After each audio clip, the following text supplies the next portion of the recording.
My name is John Foley, and my company's Market LED, and what we do is we save businesses 85% of the lighting costs, because we switch their existing conventional lighting for Philips LED lighting, and that just immediately by changing that saves the electricity, saves on maintenance, and helps save the planet.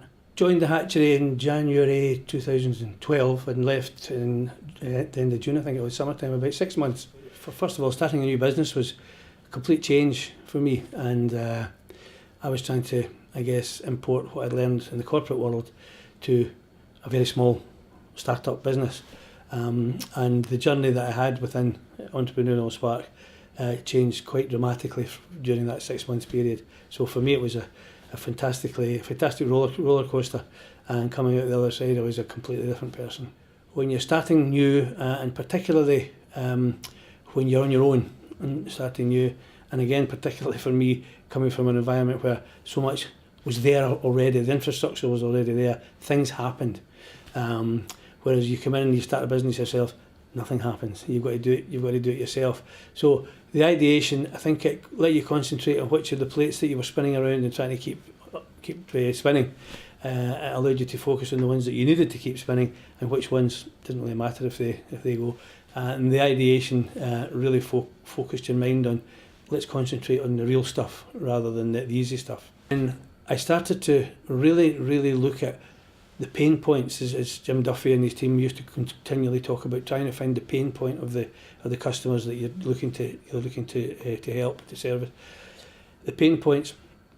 It became clear to me that not only the lighting that I was trying to project my lighting company to them to save them money, but when I was speaking to them, it became clear that they have a lot more pain points than lighting.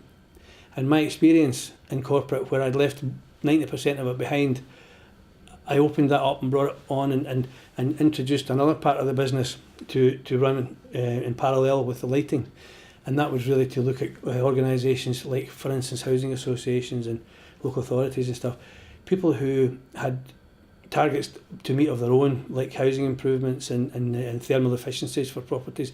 That was my life for 30 years, and I knew it inside out, and I had been just ignoring it and concentrating on lighting. So when I introduced the second part of the business, what I started to do was using the entrepreneurial mindset that I had developed for the short time I was here. I really just started to go and speak to housing associations, local authorities, and say, I've got a solution to your problem, I've got to listen to your pain. So that really started I left in June, at the end of June I think, in 2012, and had about a month or 6 weeks carrying on with Market Led. Brought the new part of the business in about October time, and I've gone from turning over about £50,000 in Market Led, which I was doing at that particular time, to within then to now, we've turned over £1 million. So it's remarkable, and it's all down to the different mindset. Instead of trying to project what I have, the idea that I had, it was much more about listening to what the pain was, and then finding the solution to the pain. And I found that the solution to the pain was something I was very comfortable with. So that worked for me. So as far as revenue is concerned, it's just been a revelation. If I were to offer advice for someone coming into the ESpark or considering coming into the ESpark environment, I think it would be to prepare yourself to work really hard, but also prepare yourself to change where you think you're going. Because very often where you think you're going, when you really start drilling it down and really start going through the ideation and really start going looking at measuring what's happening, you quite often change what you're looking for or what you're trying to do. But the biggest piece of advice of all, I would say, be prepared to change yourself.